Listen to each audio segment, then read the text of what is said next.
Hi, my name is Ahmed. I come from the glorious country of Iraq, and I'm a born Muslim. My problem is that I practiced Islam when I was. Brother, first we request questions from the non-Muslims. Once all the questions from non-Muslims are over, inshallah, we'll give you a chance. Yeah, but I'm telling you my problem only. It's okay. But you said you're Ahmed and you're a born Muslim. I am born Muslim. But now are you a Muslim or not? I'm agnostic. Oh, so now you have left the religion of Islam. Yeah, I'm confused. Okay, fine. If you have left the religion of Islam, you can ask the question, brother. Okay. So my question is, how come I don't have the faith that you and the other Muslims have and some of my friends, even though I practiced Islam a lot and I even did Umrah, but I still do most of the sins that are forbidden in Islam, and I sometimes am lazy to do the prayer and the other subjects we have to do in Islam. I have read many books and about other religions and conspiracy theories and documentaries and such. I even have seen your own videos on YouTube, and there are many questions that go around my head about Allah and the Messenger and Muslims in general. And basically the most important question is, you said in one of your debates or questions that Allah is the creator and He's uncreated. But I have realized, how can the uncreated exist? And if He exists, how can we notice Him? How can we see Him or hear Him or feel Him or know of His existence if He's uncreated in our own dimension or so? That's one of the questions. Brother Ahmed said that he is a born Muslim. He comes from Iraq. He read the Quran, he read the books, but he commits many sins. He believes maybe sometimes he's agnostic and he's lazy for praying. Brother, before I answer your main question, if you do sins and if you are lazy for praying, that does not make you a non-Muslim. As long as you believe that praying is fard, sometimes you miss, it's a sin. It's a major sin that you sometimes don't pray, but that doesn't make you a non-Muslim. If you say praying is not required, then you're doing kufr. But if sometimes you do sin, sometimes minor sin, sometimes major sin, it is haram, it's forbidden, but that does not throw you outside the fold of Islam. There are sometimes waswasa of the shaitan asking you, you're a Muslim, but this is wrong in Islam, this is wrong. And it does deviate the person's mind. At that time, maybe your iman may be low. But these things should not make you consider that you're non-Muslim. Regarding a question that I mentioned in my speech, and you're right, that Almighty God is the creator, but He Himself is uncreated. You ask the question, how can the uncreated, how can we see the uncreated? And how it's possible. Allah subhanahu wa ta'ala is Khaliq, is the creator. And by definition, He's uncreated. Because normally people say that when they try and prove in logic that everything has a creator, who created this table, the carpenter, from where he got, from the tree, who created the tree, so it goes back to Allah. So when many of the people try to convince an atheist, they try and say that everything has a creator, and then they get trapped when the atheist asks him who created Allah. So if you hear my tapes, I never go that way. I ask the atheist that how did you come to know about the universe? How did you come to know about the functioning of the stars, of the sun? And he says, and goes back, that the creator. So it's the vice versa. So if you know how to deal with logic, you don't trip over this problem with the atheist trap, the Muslims or the believers, by saying who created Allah. By definition, Allah is uncreated. And if you ask the question, who created Allah? If you have heard my tapes, I give the reply, that suppose a person comes and says that my brother John. Yeah, I know, I saw that, I heard that's funny, but I mean, how does He exist if He's uncreated? Not that is Allah. Yeah. That's the difference between you and Allah. How does He exist? Means He was existing. He doesn't have a beginning. You and I have a beginning, that's human being. So that's the difference between us and Allah. You can't say that Allah has to be like us. If Allah is like you and me, why should we worship Him?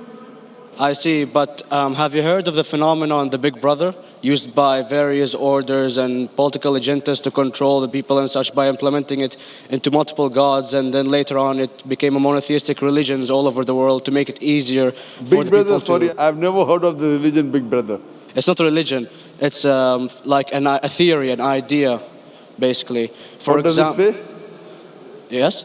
What does this idea say? What does it say? Is that when you have a big brother, it's easier for you to live life. When you have someone watching you the whole time, understanding you the whole time, protecting you the whole time, being with you the whole time, and you can talk to him, although he never talks to you back, maybe in your dreams, due to your mind and such, it's easier for you to live. While a human who does not have a big brother and is not easily controlled into doing so and is having complete freedom is a danger for the major ruling powers and such. So what does this say? I don't understand. Big Brother may be the Big Brother may not be the. So what does it have to do with Islam and God? What does it have to do? Because basically Allah is watching you the whole time. So you want to say that Allah is like a Big Brother? Indeed, you use him for your protection so you won't be scared. You know what I mean? See, this is the hypothesis. Hypothesis. If you have heard, how do I convince an atheist? If you have heard my answer, that you said that you're agnostic, you're atheist. Yeah. So first thing I do to an atheist is I congratulate him. What? I congratulate him. Have you heard my answer of atheist? Yeah, you congratulate them and stuff. But I haven't seen your debates with the atheist. I just saw your answers on some questions. Fine, so you haven't seen the answer of atheist. No, but I've seen your debate with David William Campbell. And that David William Campbell is not an atheist. Yeah, yeah. Now when an atheist tells me he does not believe in God like your theory of Big Brother, Yeah. and if you believe in that theory, I will ask you, first thing I do to the atheist, I congratulate him. You know why? Yeah, because they think and they don't follow what their parent does and such stuff like that. No. I congratulate him because he is not doing blind belief. The other people are doing blind belief. He is a Christian because father is a Christian. He is a Hindu because father is a Hindu. Most of the Muslims are Muslim because father is a Muslim. He is thinking. He says there is no God. He has said the first part of the Islamic Shahada, La ilaha. The reason I congratulate him is because he has said the first part of the Islamic Shahada, Islamic Creed, La ilaha. The only thing I have to do is illallah, which I shall do inshallah. So if you have heard my answer, an atheist becomes an atheist because he believes in science, he believes in logic. Or I ask him that if an equipment is bought in front of him, which no one in the world has ever seen, and if the question is asked, that who will be the first person who will be able to tell you the mechanism of this new equipment? What is the answer? Of course, he's going to tell you the producer or the maker of this equipment. Creator, producer, maker. So when we ask him questions that how did this universe come into existence, he will talk about the Big Bang. This what we're going to talk is already mentioned in the Quran 1400 years ago in Surah Anbiya chapter number 21 verse number 30. Avalam yaral lazina kafaru anna samawati wal arda kanat ratkum fataknahuma. Do not the unbelievers see that the heavens and the earth were joined together and we clove them asunder. This what you came to know 50 years back is mentioned in the Quran 1400 years ago. Who could have mentioned that?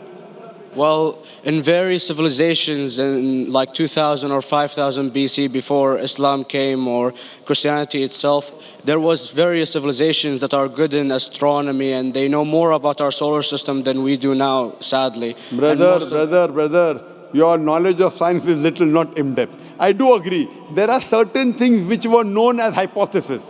For example, we came to know, we were proved that the earth was spherical in 1577. I know that in 6th century BC, there were Pythagoreans who believed that the earth was spherical. But the same Pythagoreans who believed the earth was spherical also believed that the earth was the center of the universe, which is wrong. You show me one civilization which believes 100% what the Quran has mentioned. I challenge you. What you say, so do you mean to say there was a person who said, okay, this civilization, out of 100 things, these 2 things are right. Out of 100 things, these 5 things are right. Out of this 100, and picked and chose. Who can do that? No one besides the Creator. Even if you know that there were 10 different civilizations, hundreds of civilizations, there is not a single civilization that you know in the past which knew 100% of science what we know today. So where is your logic? Where is your theory? I do know that certain things were hypotheses, which were proved later on. But there is not a single civilization which knows everything what is mentioned in the Quran.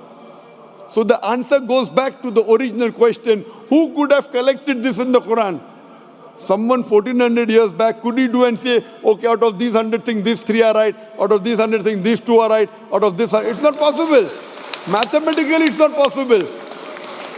Well, you never gave the idea of extraterrestrials or so. I mean, knowledge is power, and Brother, I'm asking a simple question. We are not come here to have a debate. yeah. I'm asking you a question, point out a single civilization, you're asking something else. Yeah, We are alright. not here to discuss. You can come in the room and discuss. You ask a question, I'm giving you the answer. You gave about old civilization. I told you you're right. But out of 100 things, 98 they were wrong. So I'm asking you, who could have mentioned this in the Quran? You're talking something else now. Yeah, well, I'm I'm asking telling you a simple question, 2 plus 2 equal how much? You're saying, I'm telling you 3 multiplied by 3 is how much? I'm asking a name, you're telling that where do you live? I'm asking a simple question, name me a single civilization which has everything what was mentioned in the Quran. Do you know of any or not? Yes or no? Well, not everything, of course. Even not 10%. Why? Babylon knows of most of the planets and such. Planet is not the only thing mentioned in the Quran. There are Of course. 1,000 things mentioned in the Quran. To say what 1,000 things are mentioned in the Quran, 10% would be equal to 100 things. Did Babylonian civilization knew about 100 things mentioned in the Quran? No, because they You don't have the cannot. IQ They level knew of that. 5 or 6 things. In percentage wise, very small. So Of course. who can be the author of the Quran besides the creator to know what is right, what is wrong? Today science has established the hypothesis mentioned by Babylonian so many centuries back is today proven. So these were hypotheses in the past, which out of them many have been rejected, some have been accepted. So to collect all which is 100% correct has to be from the creator and no one else. Hope that answers the question. Yeah.